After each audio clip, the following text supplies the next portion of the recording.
Good morning and welcome back to another Aegis VOD review. It's been a little while since we've said that this is our team.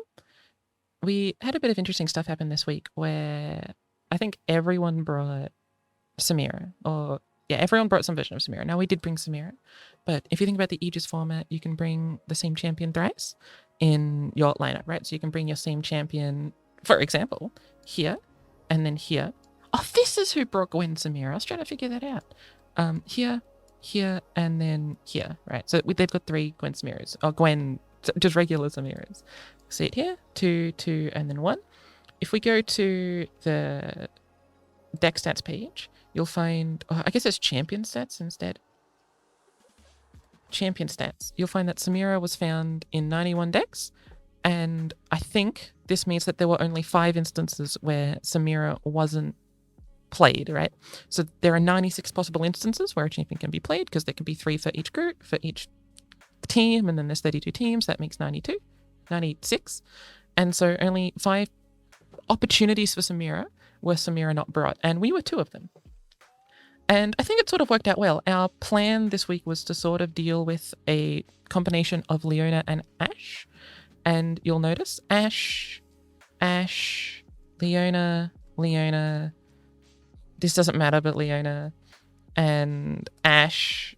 Well, I guess we were fighting these guys in the group set, so, Leona. And to do that, we brought Norra Jace, I guess, technically, Heimer Jace and Veigar Norra. Both of these are the only decks that I could really find that are good into both of these. It's a really hard thing to try and, double target, wherein Leona stuff is like an aggro deck that beats other aggro decks and can also do really well into control. And then Ashe LeBlanc is a mid-range deck that beats other mid-range decks but loses to aggro and can do decently into control. But because you can't play aggro to counter both, but you can't also play mid-range to counter both, both get countered by something, then the only way to really go about it is via control, but only certain types of control, right? So Heimer Jace is one of those forms of control, Norra Veigar is one of the forms of control, and weirdly enough, Annie Caitlyn is one of those forms of control. But you'll notice we didn't bring Annie Caitlyn, we brought Sett. And I'll open up the deck list. I'm having to edit this as least as possible. If you look at our deck list, it's obviously not Annie Caitlyn. This looks nothing like Annie Caitlyn. In fact, it's Sett Targa. And this is because Gemzy, who is here, is not an Americas player. He's an EU player. And as such, can't afford Annie Caitlyn. So we decided to play Sett Targa. And it worked, right? Sett Targa doesn't actually technically have a good matchup into Ashe LeBlanc, but you can make it work, right? This is a matchup that can work, and we'll see that happen at least once against, I think, Never Punished. Yeah, we'll see this matchup happen at least once. But this is what our lineup was, and it worked really well into what we were trying to go for. And then I put Roma on the card gamer lineup, which he enjoyed, and he went 4-0, I went 4-0, Gemzy went 4-2. One of his losses was due to timing out, though, and I don't know if he would have won that game or not, but when I say timing out, he lost connection.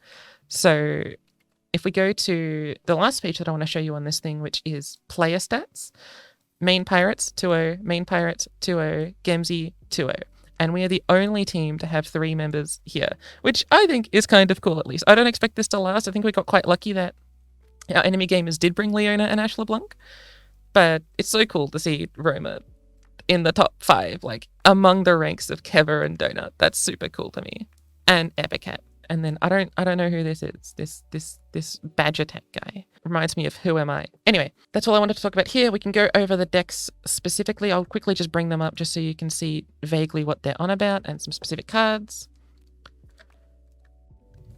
These were the 3 decks. Heimer Jace is trying to do a couple of things. Gemzy added an Albus Pharaoh, so we also have a Ruination. We maybe should have been on 2 Ruination. And we have Quietus and Soul Harvest for the Leona matchups, and we're supposed to be pretty decent into the Ashe LeBlanc matchups with things like Piercing Darkness, Shock Blasts, and, Mystic Shot for LeBlanc, right? Old joke, LeBlanc loses to Mystic Shot. That's not entirely true, but the point is that you can point so many removal spells that even if they hit you for 5, you're fine. You'll eventually be able to remove it. You've got the normal Pharaohs, Production Surge, Handler stuff, Forge Chief, all the nonsense. It's not like a standard deck. There are ways... okay, it is a standard deck, but it's not necessarily a non-standard version of this deck, but it's also not necessarily a standard version of this deck. It's just this is how Heimer Jace works. You added a few cards and it feels great. This is Norra Veigar, very similar logic where we've got the Quietus and the Soul Harvest and the Pytos. We've got good cards. We added a Ruin. I don't think this deck was on Ruin prior, just because, again, we wanted to be really good into Ashe LeBlanc and Samira Leona. Both of these can be really scared of Ruination. And this is it. If you're confused about some of the cards, here are the cards. Last is Sett. looked at this earlier. It's this deck with like 3 Celestial Impact, 3 Sunburst, 3 Concussive, 2 Tag Out, 3 Falling Star. Like, we can deal with big units. Going wide is a little bit tough, but we've got like Youngling to shore up the Leona matchup, and we've got Mixo to shore up the Leona matchup. We don't have the 3/3 guy. That's not really as necessary. And we've got 2 Hush, and we've got all these things that are sort of just gonna get us past that Leona matchup. We can use Notify on things like Pirouette, which I think is quite nice. Notify doesn't really hit anything in the Ashe LeBlanc matchup except Ashe's Arrow. If we open up a version of Ashe LeBlanc, the only hits are like Cheapened Bloody Business, which I actually completely forgot that I could hit Cheapened Bloody Business. I don't think I ever do that. But it hits Ashe's Arrow, and I think at one point I do Notify an Ashe's Arrow just to deny them a draw, which I think is super fun. But we've got about 90 minutes to go over this match. I'm going to try a new program that allows me to draw. Hopefully that's enjoyable. We're going to start 8 minutes in. During this whole time, I'm trying to work out who we're going to fight. I said to Frogman that I was going to fight Call Metru, but Frogman said to a Manador that I was fighting a Manador. The weird thing is, like, Call Metru and a Manador have the same lineup. Like, it's not as if I'm missing out on something. And it should be the same thing every time. Hold on. How do I help? Thanks. It's not like I'm missing out on anything, but I thought it was really funny that there was this like weird, it was weird because it's the same lineup, but I still wanted to like make sure I was fighting the enemy gamer I said to fight because I just thought it was weird for that not to occur. But anyway, let's go through the games. So we decide to ban deep. My thinking is that, you know, this matchup we want, this matchup we want, this matchup we want. And with this, it's a little bit awkward. I think like all of these can do okay into the third deck, but this deck can be like a massive issue for stuff like Karma Sett, where if we don't have double Karma, like we can just lose this matchup. This sort of gets outvalued by that sort of deck, and this, if we don't get like Norra aggro-y stuff happening earlier, we're going to struggle with just like their constant barrage of units. I don't think these are bad matchups either, but I think they can sort of work out for us if we get certain things against this, right? Especially like with Karma Sett, where we've got, you know, obliterates for all of the tentacles and the Illauis and the Jarvans. They've only got big units. This deck should be like pretty okay. This is similar, although we do run less of the removal stuff. There's only like 2 or 3 Vengeance as opposed to 6 to 9 Vengeance in this deck. So I kept up this deck, but mainly the whole focus was to beat this deck. This was the whole point of the lineup, so either of these don't really matter. Really trying to get a lot of hits out of this drawing tool. At this point, I'm just opening up the deck lists, figuring out what to play. I play Karma Sett. Oh, one thing I did forget to mention, let's go back to this, is that I've never played these decks before. I picked up all of these decks the day prior. I've tried to play Jace once or twice, like for Worlds, and it didn't really click for me. I didn't understand the deck very much. So that was a little weird, but just double checking that I'm recording, please. Okay, good. And I've played Norra Heimer, but I've never played Veigar. I've got like 1 Mastery on Darkness from like Expeditions. And Karma Sett, I've never played. I had no Mastery on Sett the day before the tournament. But I wanted to try new decks. One of the goals for my team isn't necessarily to win. The main goal for me is to make sure Roma has fun and enjoys tournaments, right? This is his first tournament. I want to make sure he's having a smooth experience. My second goal is for me to try out decks that I've never tried the archetypes for. They rotated Concerted Strike. Hold on. I've got a thing that I was planning on putting in a different video for Concerted Strike. But this one, hold on. Yeah, good. I was going to put that in the opens video, but I don't think I'm going to make that video in the end. But they removed Concerted Strike, so I can't play the Master anymore. It just doesn't work for me. So I've decided to try and pick up other sorts of archetypes that have always interested me, like Jace, like Norra, Veigar, like Karma Sett. I've always liked Karma. I've always liked Jace and Heimer. So finally picking these up has been really enjoyable. And one of the goals for me is just to play decks that I've never played before. So that's why I brought these decks. Gemsy's obviously played a bunch of this before, a fair bit of this before, and a fair bit of this before. Let's go back to this thing. Mully. So we're fighting this deck. What's it called? This one? It's called Leona Jarvan. Leona Jarvan? Illaoi Jarvan. Youngling I'm keeping because I think it's a good blocker against like certain types of early units. If they get a Watchful Idol, at least I can block 2 damage via Youngling and it'll heal as time goes on.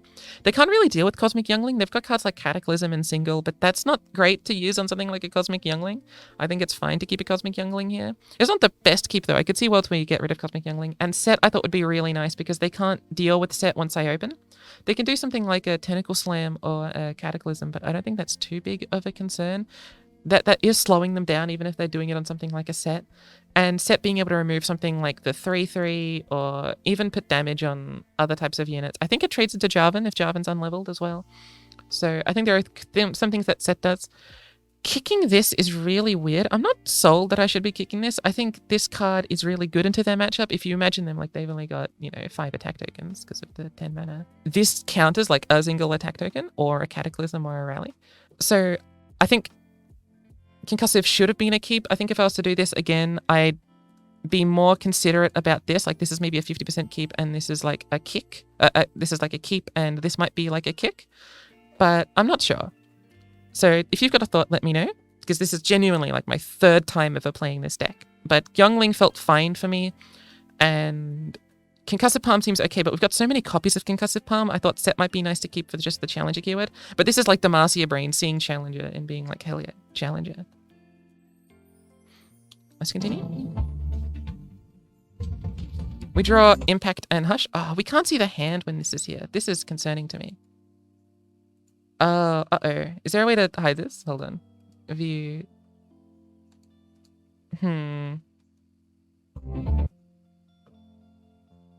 Okay, if we stand still, it hides. But I'm not sold by this. We've got Celestial Impact and we've got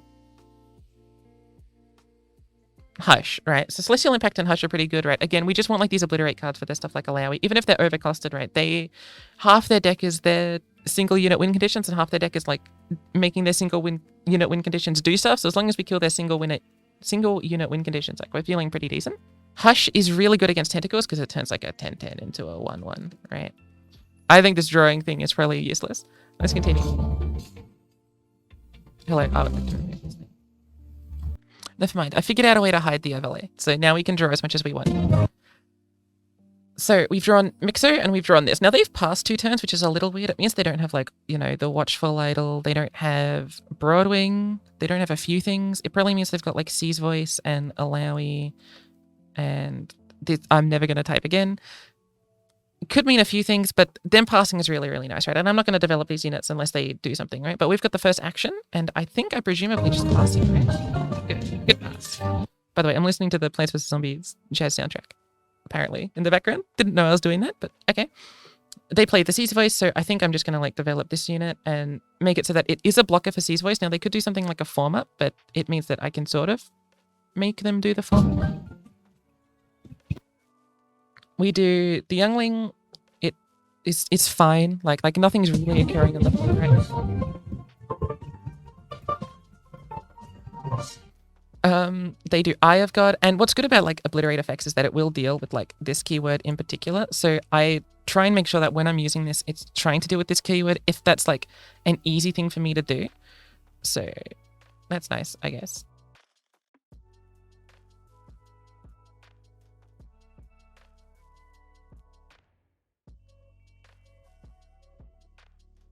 They do. So one thing I should have said is that like I saw them have enough mana for Eye of Nakikiboros last turn, right? I thought this was like a pretty decent play for them. The thing is, I don't really have a way to counter that, and I've got decent options for when they do inevitably do it. I've got something like a Hush. I can Hush this to make this trade go through, but they're going to continue summoning Tentacles with both the Sea's Voice and also the thing. So I've got some interesting options here. I wonder what I choose to do, because I think I've actually got some choices. There she is. Thanks, Spidz. I said to Froggy in the direct messages that I'm playing Cole Smasher. Right, so again, we didn't know who we were fighting, so Red asked me to join the voice chat just to clarify it. So you're going to hear me and Red talk about the voice chat thing. This is a very scuffed game. This is just why I can send you a screenshot if you prefer. But I Um, don't think it matters. Like, Cometro and I are in game. oh, okay. I just don't know how the draft went. Like, who picked who? And then... What's this? Frogman did Rona, and then I said Cometro, and Gamzina and Manado. Okay. Like, this is just the So Emanate replaced Gen Z. Yeah. Yeah, okay. There you go, Emanate. All right, that'll work for me. Thank you. Hey, we're helping. Okay, I think I misplayed. I think I definitely could have done a few things. I could have done the Hush. I don't think... Sorry, why don't I have my drawing thing. Thank you. I could have done the Hush. I think like the Hush lets this kill this. I still have 3 health. I'm only taking a little bit of damage and it's fine. I guess I am wasting 1 mana if I do it that way because Hush only costs 3 and I'm probably not priced into doing Mixo. So I think this is okay. And I've got something like Sett next turn and Sett does trade into this. Like Sett gets to attack this and feel fine. Although one issue with Sett is that if they have like Tentacle Slam, this will be like a 7/7 and it'll strike the Sett. And I mean, I've got this as counterplay. So I guess like I can beat Tentacle Slam.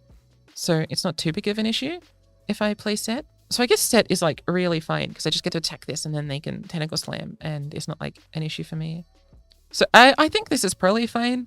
But I think I could have done better. I was probably distracted by the red thing. I wonder if like just doing Hush on this to make it a 1/1 is more cromulent. I will go back to main play one.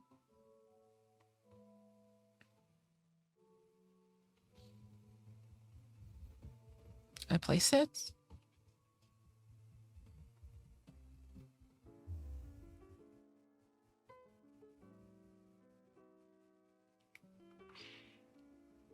Do I not Hush?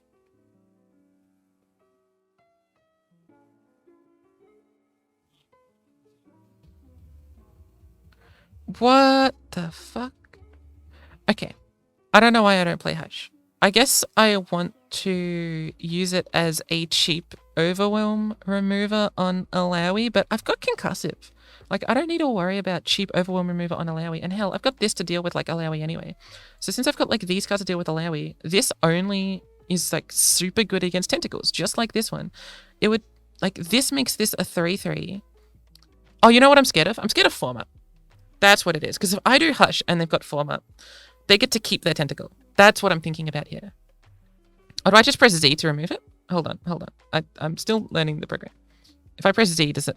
okay. How do I go to pen? Can I quickly just check how to go to pen? Pen is P. Could have worked that one out. I'm scared of form up. That's why I decided to do tag out. Now, I think making this like wasted, right? Like this is, you know, wasted because I'm using this to recall this is fine. What I do like about this play is that I do get to keep up this and this for open attacks. Like I'm not scared of an open attack. With Overwhelm, I can block with Hush if they do, and then just block with like this. They can do form up and it's fine. Alternatively, I could block this into this into this, Hush, and then they do form up and I'm wasting form up and I'm wasting the Overwhelm and this is dead. I think all of those are okay. I can play Sett the next turn and go aggressive. If they ever develop next turn, I've got things like Sunburst and Celestial. How much mana do I have? Do I have 5? Then I'll have 6 next turn, right? So I will be able to afford this if I really want to. But I can also just afford both of these, the 3 and the 4. So I think like tag out is okay. I also have like, I think 2 coins now. So I guess tag out was the right play. I was just scared of like form up. Like this really loses badly to form up and that's why I don't do this. And they do single. And I'm pretty happy with that actually. Because all of a sudden they've lost like a little bit of the health they would have retained, which means I can do some interesting block styles. And they've lost like a single and a Tentacle Slam. Let's open up their deck list and see exactly how many copies of these cards they've got.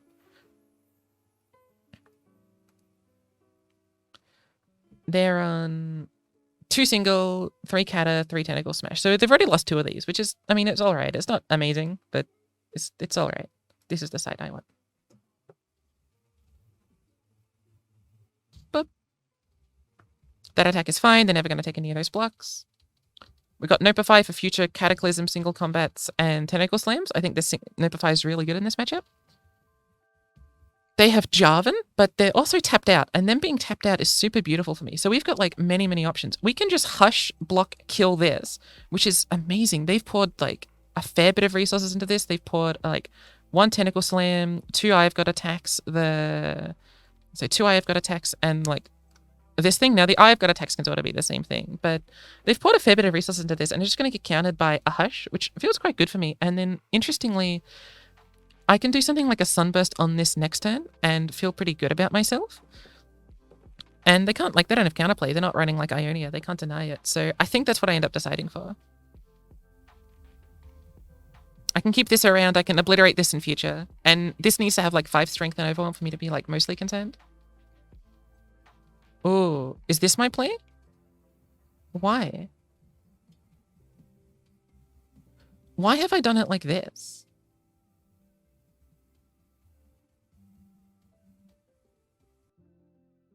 I guess what I'm saying is that I can always Hush later, and as long as they're pouring technical resources into this, Hush will always get value. That's weird. I really like keeping this as fast speed interaction for Illaoi while also keeping Hush to kill this and make this have less strength. I guess I'm saying that on the next turn this will have 3 strength, and if they've got the answered prayer, this will have 7 strength. And at that point I won't have a response for it, but at least now I will have a response for this having, 17 strength or whatever. But I don't know, that seems weird, especially because I can't deal with Illaoi right now. I've got Sett, which can kill this unit, so I guess if they play Illaoi, we're okay. But they could also just, like, they could technical slam Sett, because we're not able to hold this up anymore. So, I don't know. I don't like this at all. I don't agree with my plays here. Okay, I feel great about I. I feels great for me. They could single, but I think that's also fine if they single. I get to kill the overwhelm unit. And by fine for them to single, I mean like I'm not the saddest bee in the world if they play single combat here. It means I can't kill the overwhelm unit, but it's not the worst thing that could ever occur in life. But this hand would look a lot better with Concussive Palm. I pass. I think that's fine. I've got the Hush.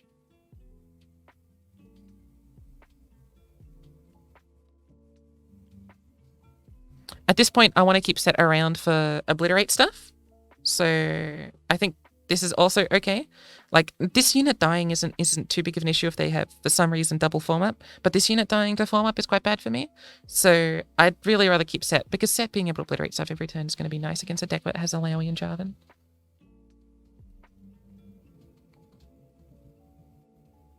We don't need to play anything, so we just pass. We still don't need to play anything, so we just pass.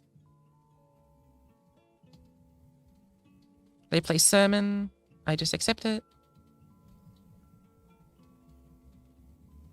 Play the other Youngling, but doesn't really matter too much. We pass. They don't need to do anything. As long as if you can say like really reliably that I don't need to do anything you do, that's a great opportunity to pass. Answered prayer. I'd be surprised if I don't play anything right now. I think I'm just deciding on what. Yeah, so I decide this because they're going to summon another tentacle anyway. So this being an 8-8 or a 9-9, like the difference between those doesn't matter, but it having overwhelm or not overwhelm is quite important. I could sunburst this and reset it to 1-1, but I'm going to have to eventually deal with this, but I don't have to deal with this more than once, right? Like if I deal with this once just because this becomes like a 0-1 and then like a -1, that's a joke, it just dies. And this becoming 10-10, like that's okay. I can deal with that with any of these spells whenever I desire, but this I need to kill sooner rather than later, and I can chump this, right? Like I don't care about these units that much. So if their singular attack token for the 2 turns is wasted by just trading into this, like I'm fine, and I can use all of these to waste attack tokens, and I can use this to waste like fake attack tokens.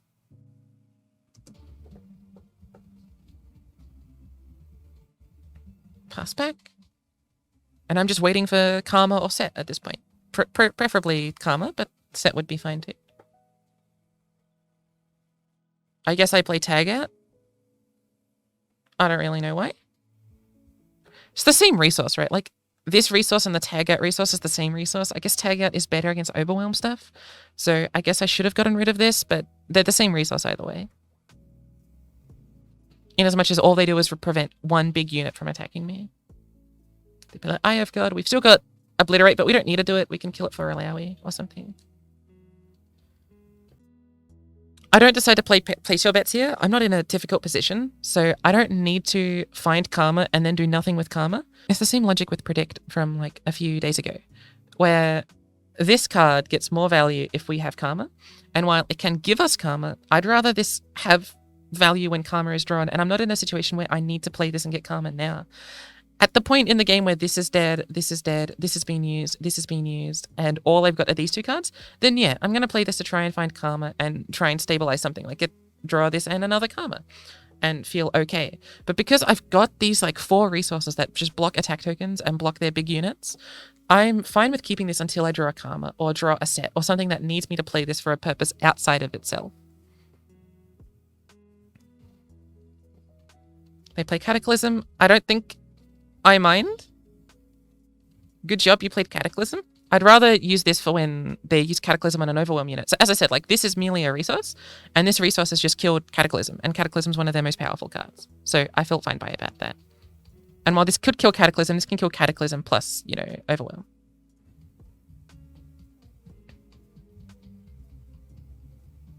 I wonder if I Celestial Impact. I do. So Celestial Impact obviously kills both of these as resources. They need to play not only like one more tentacle unit, but I also get to just remove the fact that they get to draw a card when this dies.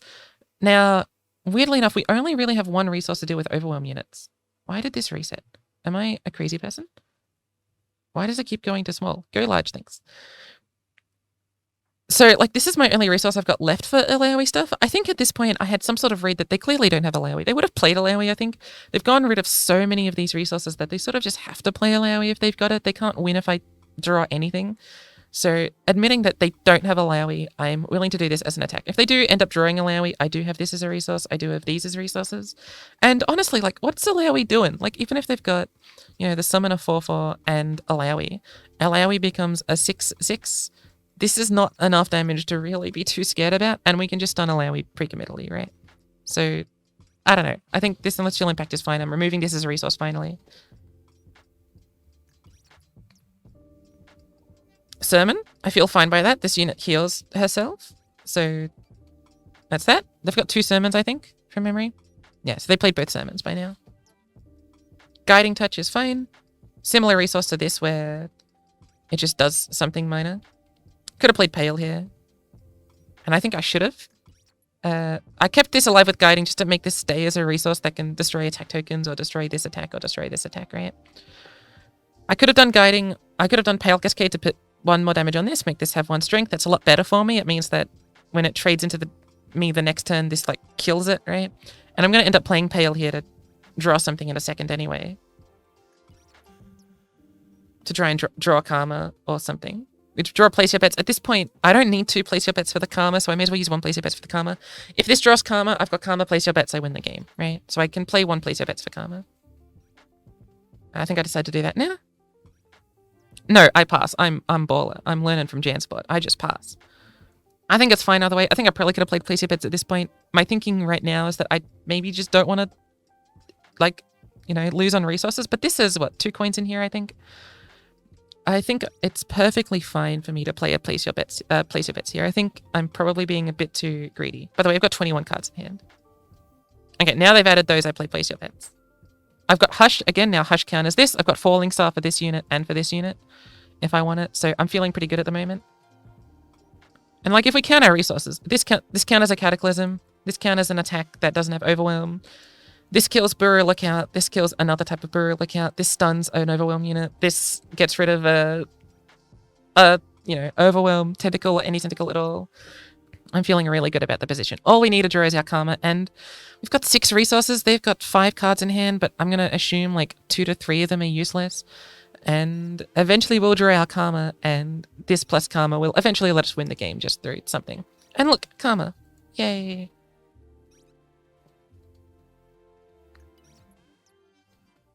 They form up to try and kill this, which I think is fine.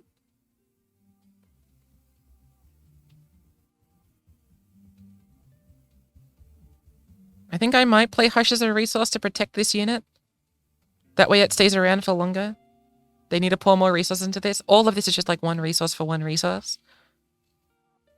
I pass. I don't need to play Karma here. I don't want it to lose to things. I mean, I could do Coin. It refills 5, right? I could do Coin plus Noopify to counter anything, but I don't think it was necessary. We could do Falling Star, but I just want to keep up mana. There's no reason to use mana ever. So I just play Karma here, and I've won the game, right? They do Heavy Metal for some reason. Don't really know why they did that. It's another brick in their hand there. I decided to play Sett. This is my first time playing the Sett, so I'm just working out like exactly how to make coin stuff make sense. But because this refills 9 mana, like I just decided to do this now, get back to 9 mana and then do this.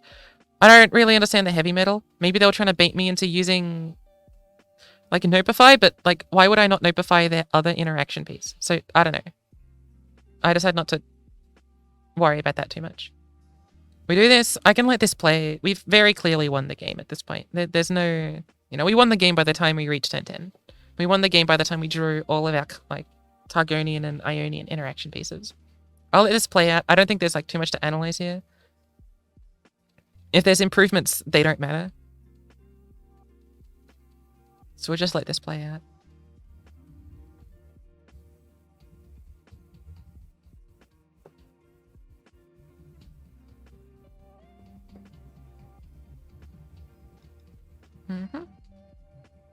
This deck takes a little bit longer to win than the PNZ version. So I'm just slowly trying to see, like, if I can win this turn, I'd prefer to. And I think as soon as I get Wuju style, I'm like, okay, I can win. Or Kinku's Call. Both of these let me win the game, so I just win the game with them.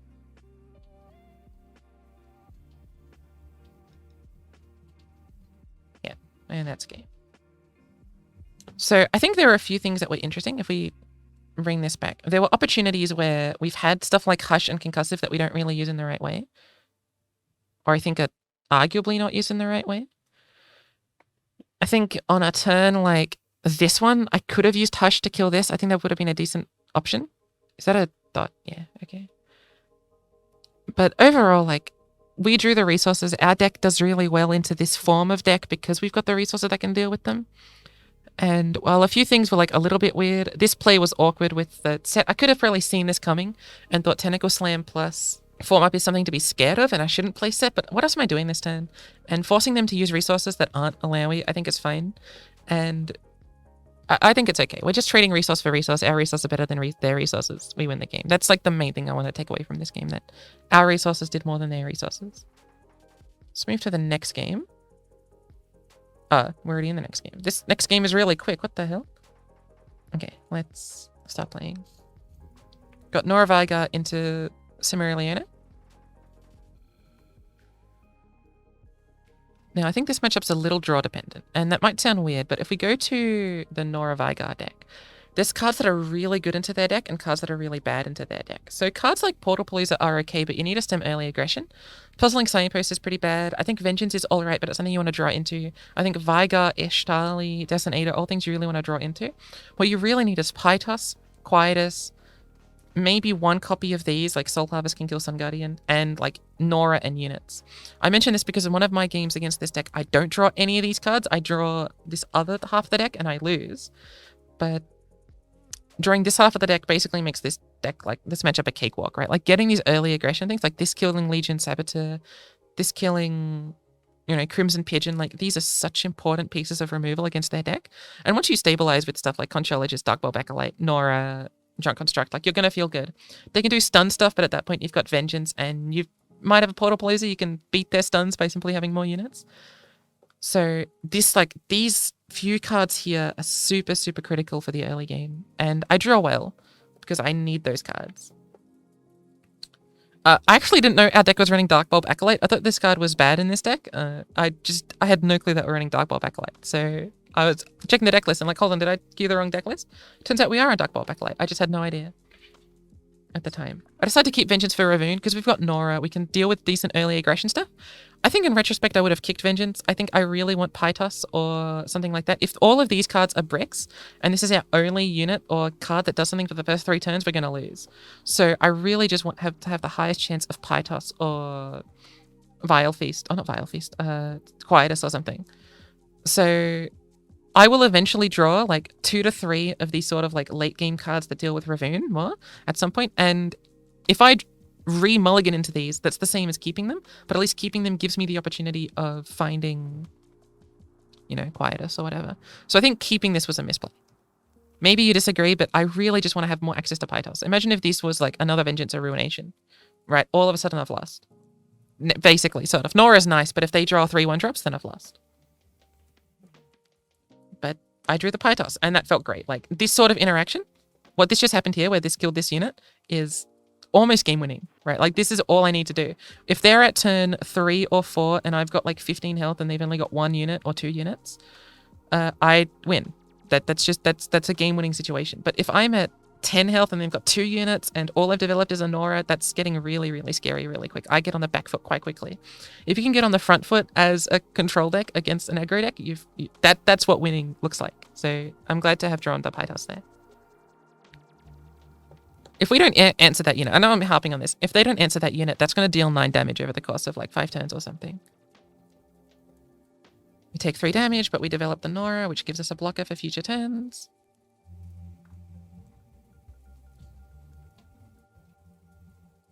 Sabo. I don't play Perilous Pastry because I think this is a really good Pale Cascade if I do that. So I decided to play this unit that doesn't die to Pale Cascade and I can just chump block this afterwards. I take Thread the Needle. Can I quickly go back to that choice? Hold on. That's spoilers. Don't get spoiled. This card's useless. It can beat stuff like a Might by blocking 2 damage, but it's not really that useful. This also beats Might, so that's why I quite like it more. And this is completely useless in this matchup, right? So that's why we went Thread the Needle there. They play another Twilight Protector, which is kind of cool. They get the Nightfall effect, and I can't kill everything. We draw Secret Keeper, which is quite humorous, but we don't have any predicts, and this summons at the bottom 2 cards, so I'm never going to get Secret Keeper to proc. They play Sunhawk. I decide to Dark Ball Acolyte. Again, if I Perilous Pastry this and they've got Pale Cascade, I'm in like a super, super, super awkward position. So I just play Dark Ball Acolyte as a blocker for the 3-2. And this is a surprising play, but I actually play Thread the Needle here. My thinking is that stopping 2 damage is possibly worth it. So I stop 2 damage here because otherwise this would have blocked this. And I still get to keep this around, but because we've got stuff like Portal Palooza, after this turn, blockers are not an issue, right? We've got both of these units and we'll have Portal, like this Portal that strikes next turn, and we've got 2 Portal Paloozas coming on.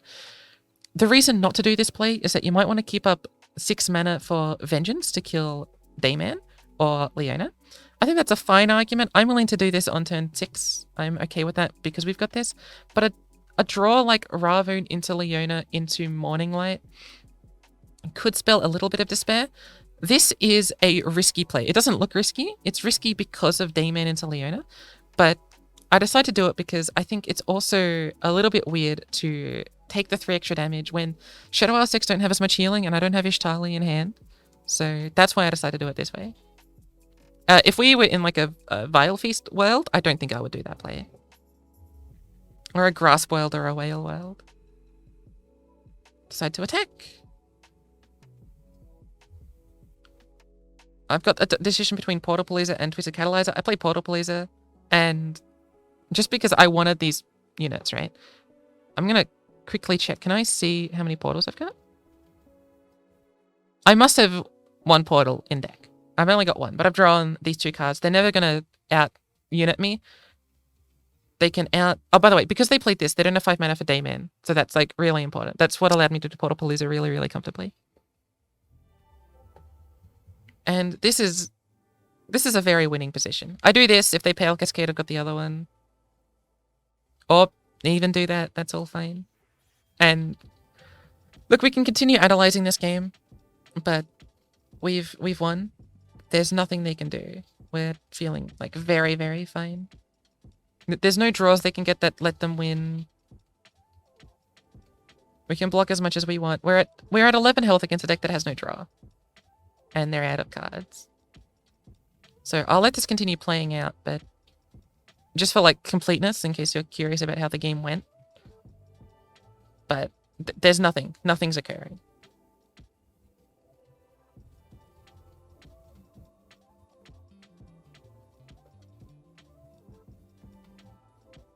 Yeah. So we 2-0 this guy. It felt pretty alright. I think in this game, the main thing I wanted to talk about was the mulligan. Because this deck can... This matchup can be bricky for the Norra deck. Keeping Norra was amazing. This allowed us to summon 2 units that basically nullified the game. Imagine if we had a unit that was elusive Mirai Warden, but it summoned 2 units. Like, that's good. And it even, you know, creates other cards that as 5 mana Mirai Warden at focus speed, which is kind of nice. Vengeance, I think, was a cut. If they had Dayman, it would have been a little scary, but I think I'd really just rather have that Pytos, because if we didn't draw Pytos, we would have been in a much scarier position. Because Pytos saves us like so much by not worrying about one of these units. And that's it. This play is a little bit arguable. Where is it? This one, where we do the Thread the Needle into this unit. I like it. I'd rather be at more health than less health, and I wasn't particularly concerned about them having big hands. Even if they've got Dayman plus Leona, they've only got like 2 cards left. They'll have 3 cards by the time this ends up mattering because they'll have the Dayman plus the draw, but they've only got 1 into 3, and I'm still not too concerned. We can chump. We're fine. We're doing like really decently. And yeah, that's that game. We'll move on to the next one. I'm going to put them both in this video because they're very similar types of games. So let's quickly queue up that game.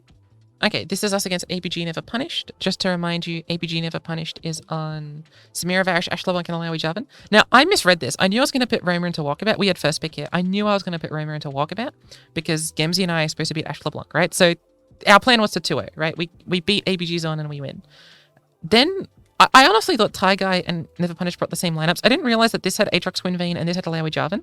I genuinely thought these were the same matchups. So I just put Gemzy into Taigai and they picked Gemzy into Taigai and me into Never Punished. I thought these were the same matchups. They're not. I told Gemzy to ban this deck because this deck we're just awful into. We can't beat Aatrox or Cartwheels. But we can do quite well into Illaoi J4. So I ended up banning the Samira deck. Even though I was going to be like okay into the Samira deck. I ended up banning it because I'm much better into this, as we saw just a second ago. So let's see these matchups. Full screen.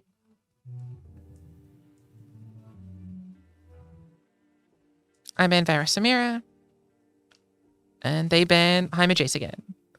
So as I said, these are going to be very similar matchups. And we have Karma Sett into Ashe LeBlanc.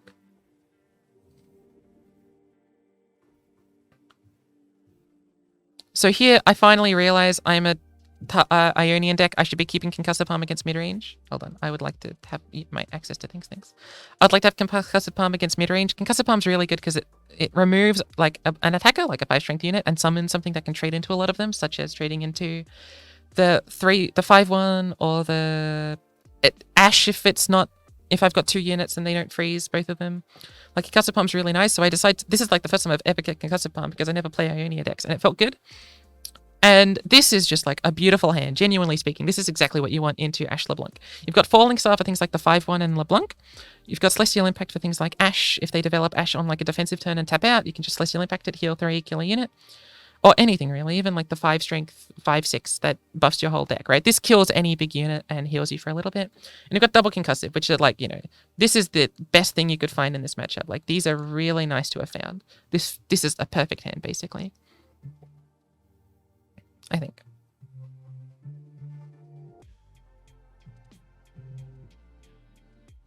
We draw Karma. Karma will be important later for turn 10. So we've secured the turn 10 victory. We don't need to like keep these for too long. Like if we're on turn 9, we can just like expend these and then win. Provided we've got like a place your bets or something. But Karma's obviously bricked until turn 10. I play Youngling, I think.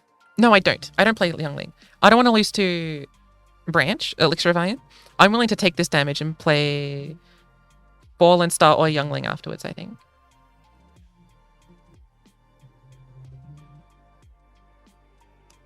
You play Youngling afterwards? I cannot tell if these people in the library can hear me. I feel like they must, right? I can see them. They're like meters away, but I'm going to presume that soundproofing is good.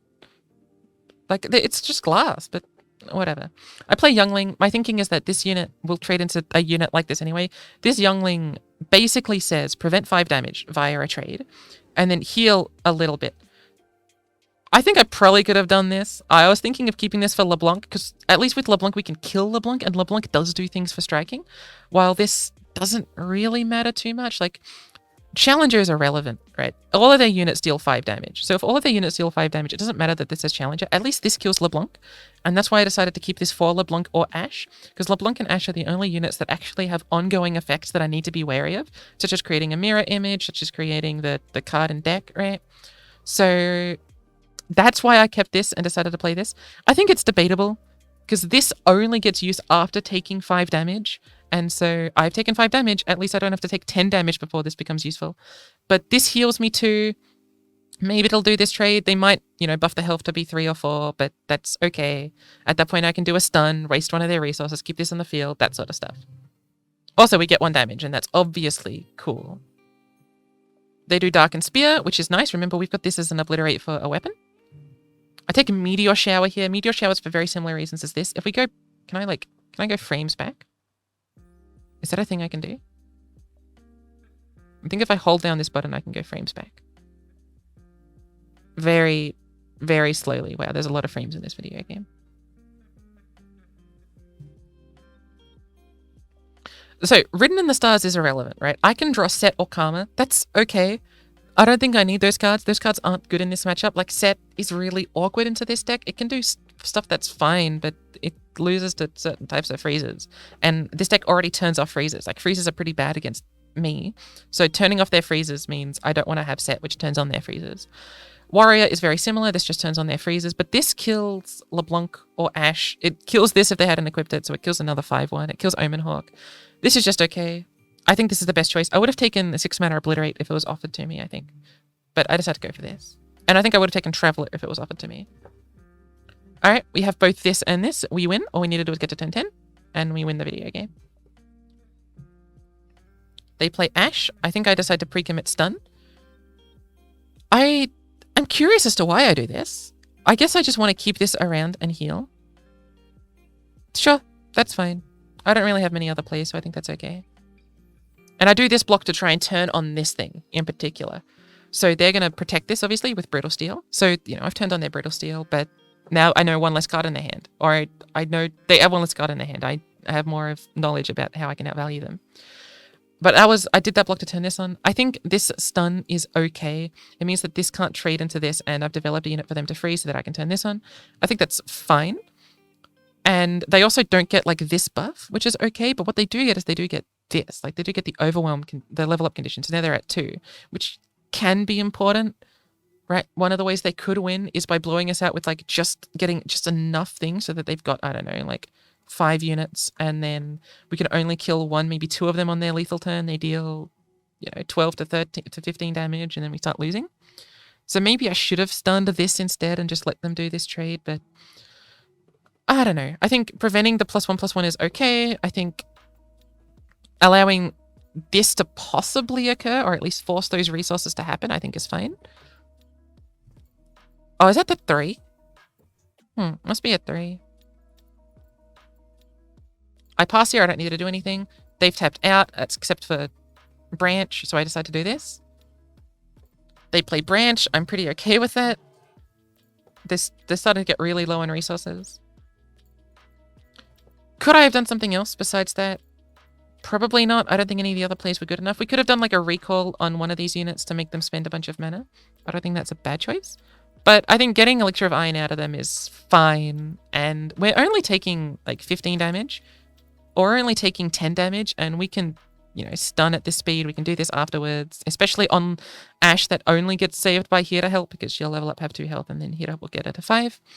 And we've got cards like this to deal with the Anaka and so forth. So I think we're still okay. Like, we've got a bunch of interaction pieces still.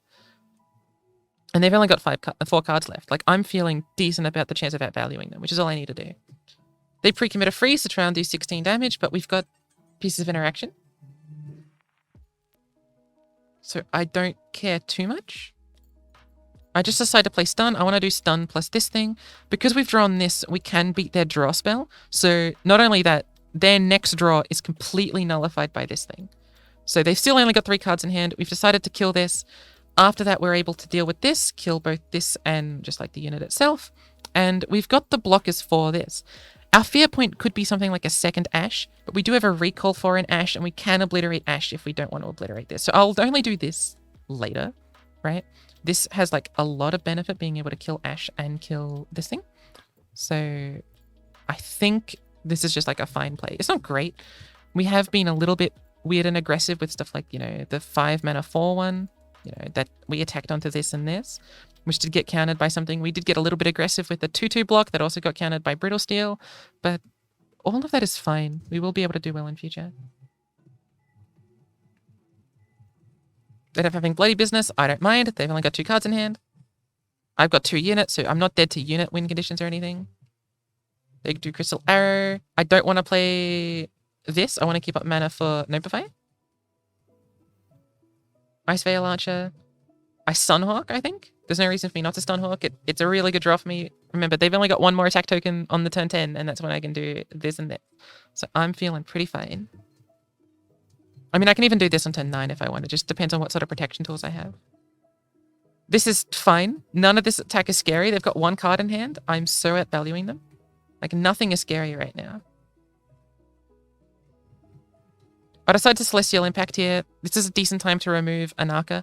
It does let them do this for a draw, but if they get a draw, I'm not too concerned. They've only got 2 cards in hand, and we've got, you know, 10 cards in hand. So we're feeling fine. But I decided to do this to kill Anaka, right? I don't want this to die to any other means except Anaka. It's because I don't want them to have access to Anaka. I pass. They need to do something, not me. Then Crystal Arrow, I decide to deny their draw. And I think this is game. Like, I can continue passing, and now I've got Karma place your bets. I've won. They attack here, which means they've wasted their attack token. They could have the rally guy, but I don't care. Everything's fine. And just like last time, we can let this play through, but it doesn't matter. We do Pale first, force them to commit more resources before we do like a self-tag out. We could have done a self-tag out. We could have done an aggressive tag out. I think Pale is fine because it draws us 2 cards, it's cheap, and we can keep tag out for later stuff. But it doesn't... I don't think it matters. I think a lot of this part of the game is less relevant or important.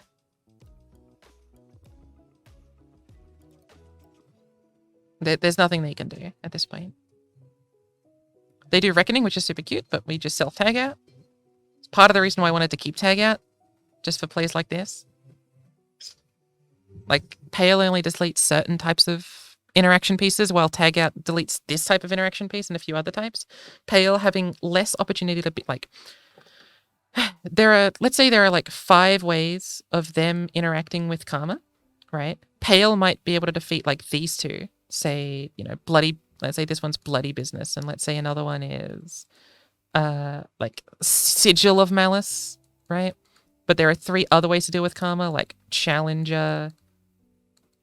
This is how to write properly, and obviously like the slicer, which is what I keep calling this, the slicer.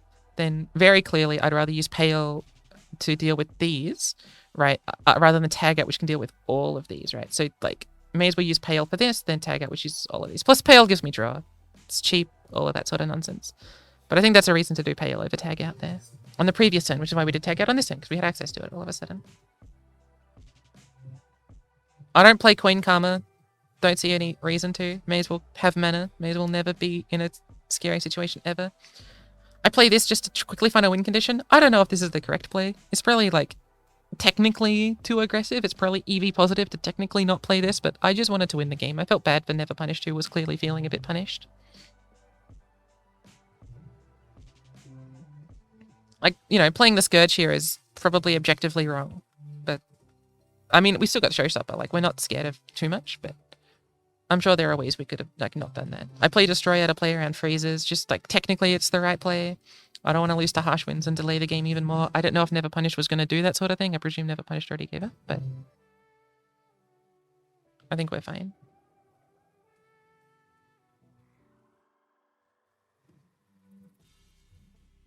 Move on to the next game, where we're doing the Norra Veigar into the Ashe LeBlanc.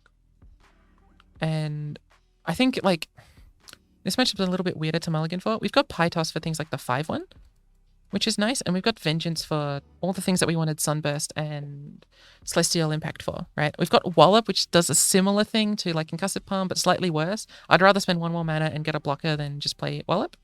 And Ruin is something I kick, but I think I was supposed to keep, right? I think I kick Ruin and then chide myself for it. Yeah. Yeah, this is me being angry. I did that mulligan before I saw how good a Ruin was going to be into their deck. So I definitely should have kept Ruin. Ruin was a definite keep, but I like keeping Pytos for the 5-1. I think that's a good use of Pytos. Because the 5-1 will deal a lot of damage, and I don't want to commit, like, a big Vengeance or something into it. So everything else gets kicked. What I really wanted was, like, the 2-2 Junk Construct. I wanted the 1-2 Norra. I wanted, like, sort of the 3-2 Darkness buffer. Cheap units are good into the deck because it just chumps stuff and it denies an attack token, right? Hate Spike is really nice into things like, you know, Ashe, who is a 5-3, or LeBlanc, who is a 5-2. So, you know, being able to deal 3 damage is nice. Hold on. Did it? I don't know. Why? Why do you do this to me? Okay. But our draws are sort of okay. I would do Dark Ball Acolyte. If they want to do this trade, I'm okay with it. And if they wanted to commit the thing, it would have been fine. I don't play this card because I want to play Hate Spike if they play LeBlanc, I think, was the reason why I didn't play this card on this unit. I could have. I think it would have been fine. But I think that's the logic for that play. I think if they played LeBlanc, I wanted to Hate Spike it. I think. Wow, I still don't do it. I guess doing it at fast speed is fine. It's interesting because I think like playing this is okay to access the 2-mana version at slow speed, so I can do it on this one afterwards.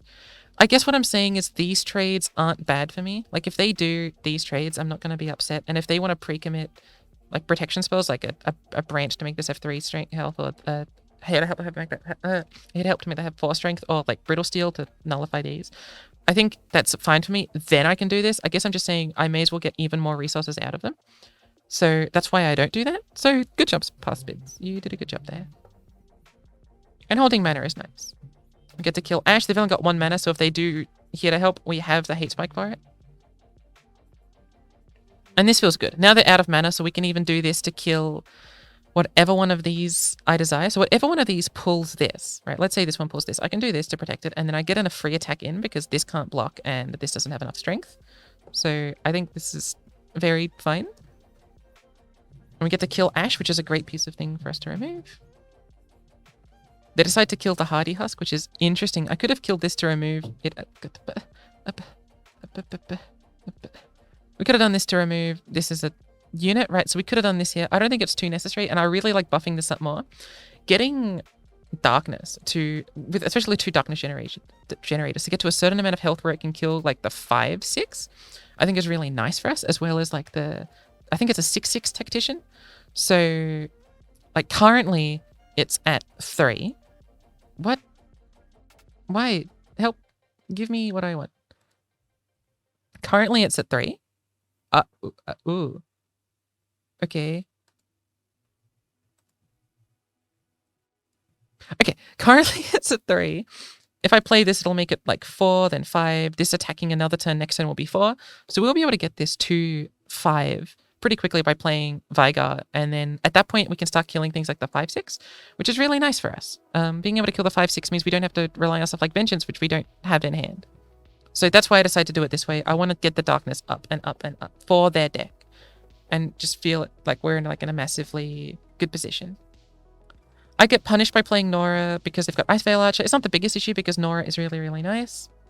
I do Perilous Pastry. They do here to help. I'm running them out of resources. This is very fine by me. We can even do Hate Spike on future turns. Although notably, I didn't develop Veigar because I didn't want him to be bloody business. But we start getting into awkward positions because of this. So can I go like a few minutes? Oh, that's forwards. Why is that forwards? In this position, we could have played Veigar, but we lose to bloody business, which is something I was concerned about. Norra gets to develop a unit, which is nice. I think it's the right play to play Norra. If they play Ice Veil Archer, I'm okay with that. But we're not counting up the darkness. We don't have a darkness in hand, and our mana is starting to feel a little bit aggressed, in a sense. We are having mana issues, just a little. We can't hold up as much as we would have wanted to. Especially playing this. I think playing this is alright. It removes a big unit or a spell. All of that's fine. Especially a spell that will counter Hate Spike later on. Now it doesn't counter Hate Spike. So like, you know, that spell's always going to counter a unit, right? Either it counters... What? Pen.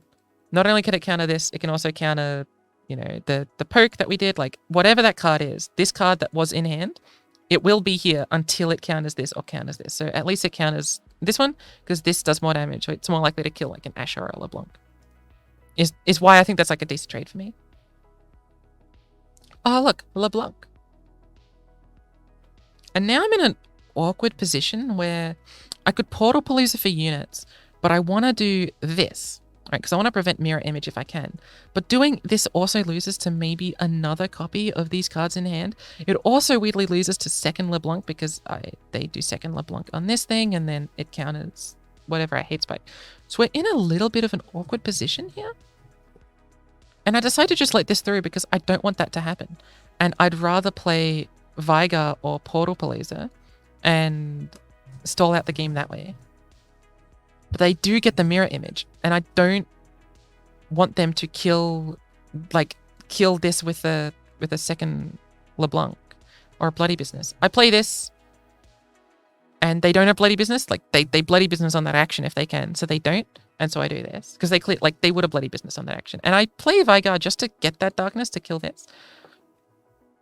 I think it's a very fine play to do it that way, and plus I get to attack with a Veigar. Bug. I don't understand this. I don't know why they blocked. That one doesn't make any sense to me. I still don't know. That they shouldn't have blocked that. They're turning this off and quietus off, I guess, but who cares? Sort of, kinda. I don't know. That seems like a weird block to me. I play Portal Blazer to develop units. I get on my developed unit. They play Assessor, which is a little sad. I decide not to play Ishtali. I decide to pass.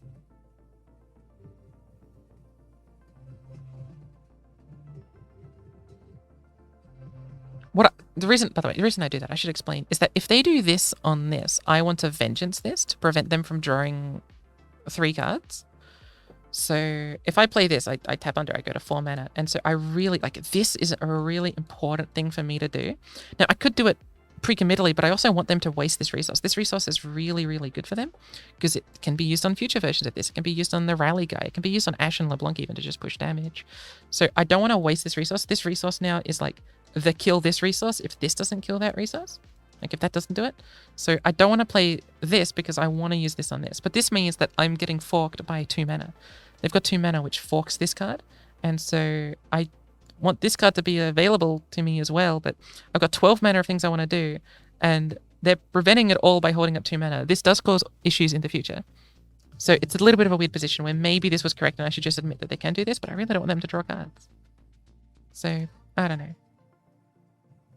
I do this block, I pass again, and they pass back, and I'm starting to feel super awkward about my positions. I attack with Acoustician. I think this is wrong, because it lets them do this. I was like, oh, I can get a spell. This is nice. It lets me pass priority by playing a spell. But obviously it's just going to get frozen, and I'd rather it be frozen when they're attacking me. Now I've just removed a blocker for no reason. So this was a misplay. Don't do this in future. But they do that, which is nice. I get to counter it. This is exactly what I wanted to do. But now, Ishtali's thing still costs 3 mana, so I can't play Ishtali if I want to remove a unit. And then they play Reckless Trifarian, and I'm like, okay, I don't want to lose to Reckoning, so I don't play any of these. But now I'm in a position where I need to start playing stuff. Now, I could do this spell, right? Counter it, put it back in hand. But then next turn, they're just going to, put it back on the field. And then what am I doing? So I decide not to, and I decide to play this, I think, as a blocker, is my memory.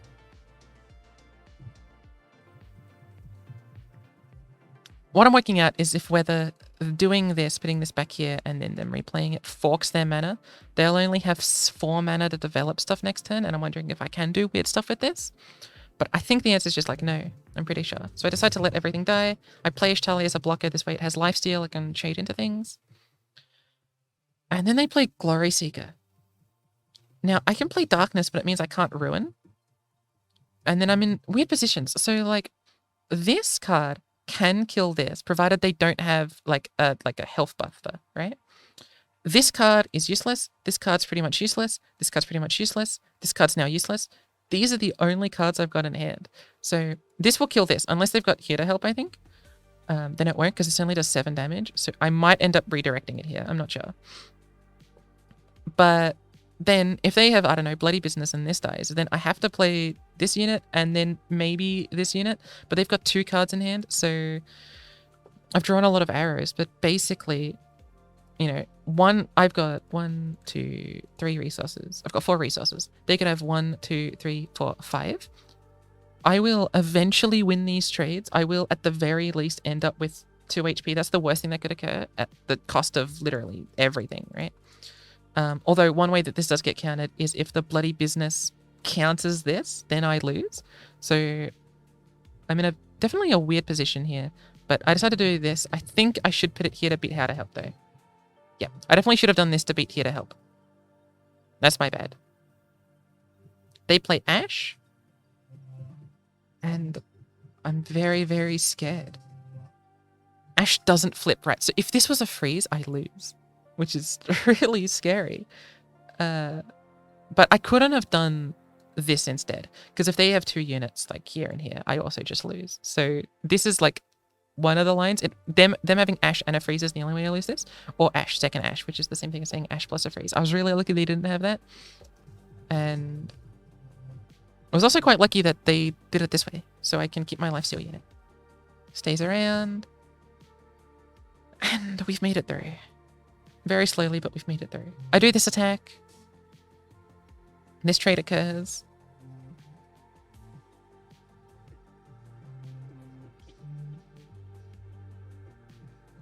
And we're still in a weird position.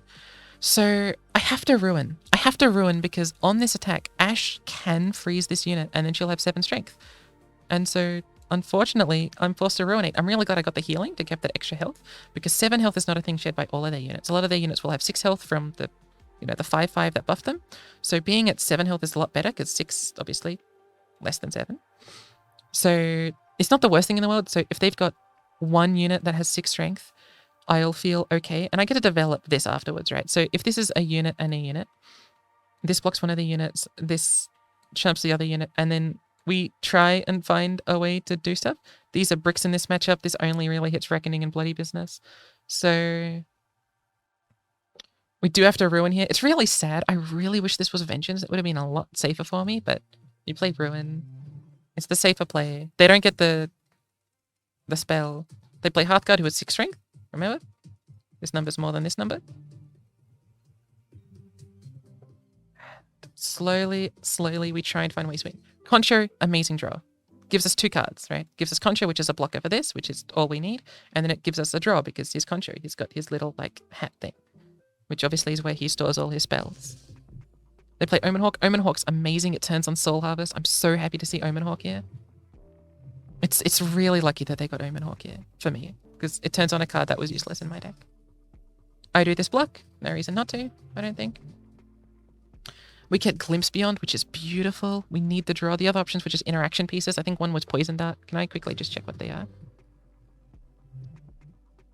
Yeah, so Undergrowth. Healing and dealing 2 is useless. Dealing 1 is useless. These deal spells matter not when all of their stuff has a bunch of health now, especially because they buffed everything, right? So even their, like, Ashes have 5 health and their LeBlancs have 4 health, right?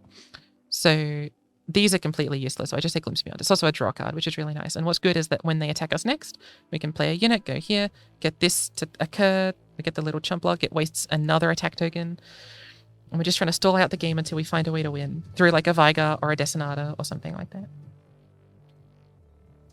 Acolyte is nice. Again, it's a blocker. It's basically 2 for winning because we get to block one thing, we get to waste an attack token, and we also get to kill it with the darkness in hand that also kills units. So Dark Bulb Acolyte, just like Concho, amazing draw. Both 1 draws that do 2 things.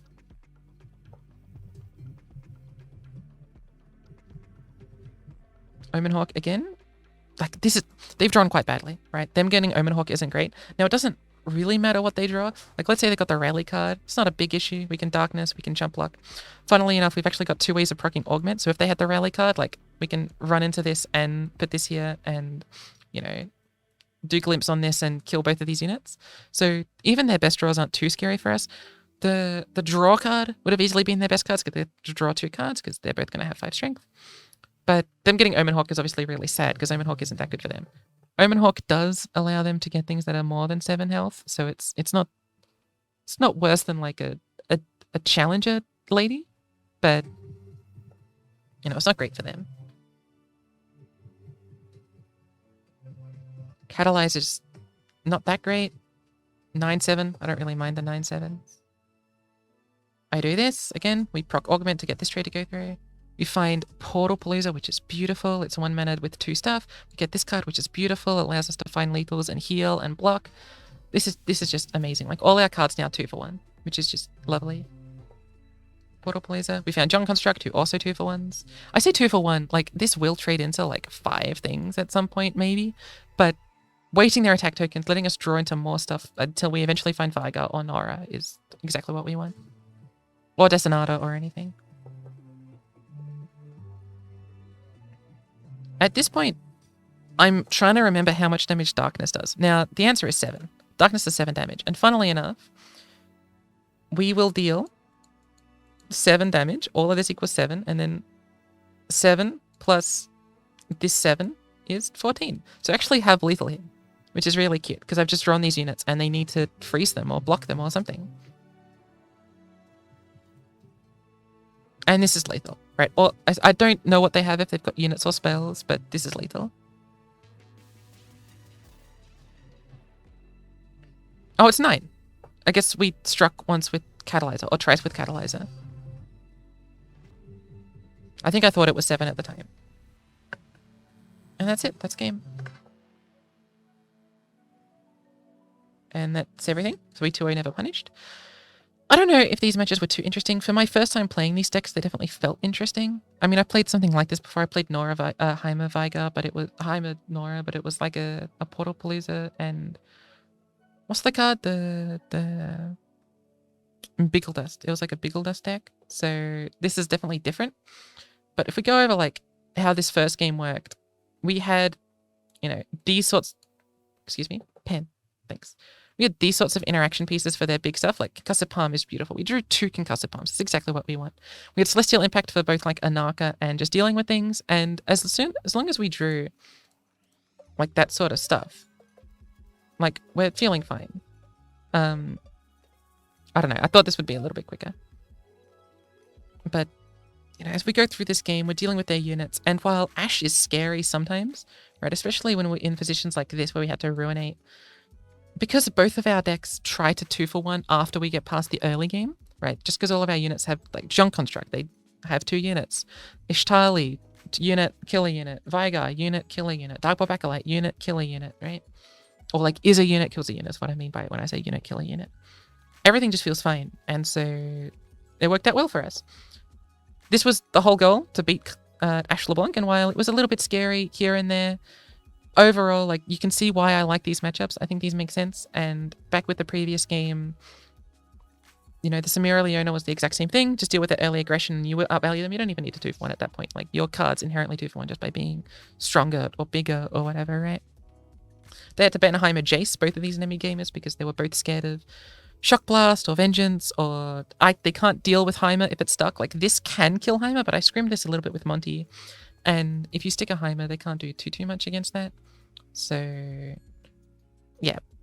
Everything felt fine. Really happy with how these matches went. Obviously, I'm much less happy about how the next match goes, because obviously, if we go to the final thing I want to show you, which is this, we lose to Lunatic Wrench, which is a really close set, and I'm excited to show what made us lose. I want to blame timer primarily, but you know, I was listening to a squadcast and they mentioned that like timer skills is a skill, even in like collab sets. Like, that's a skill I have to learn. So when I say I lose to timer, I'm not saying it's unfair. I'm saying this is the cause of the loss. It is less of a cause than other types of causes, which is, you know, or less of an enjoyable cause to lose to than other types of losing, such as, you know, misplays, right? I'd much rather misplay because I can learn from that rather than timer, which you can learn from, but it's a different type of learning. It's a skill that I don't think is fun to practice. It's just like play faster and be wary of timer scenarios. So it's our fault. Like, I'm not blaming anything. I'm willing to take that loss, but it's a different ilk of sadness from losing. But yep, that's everything.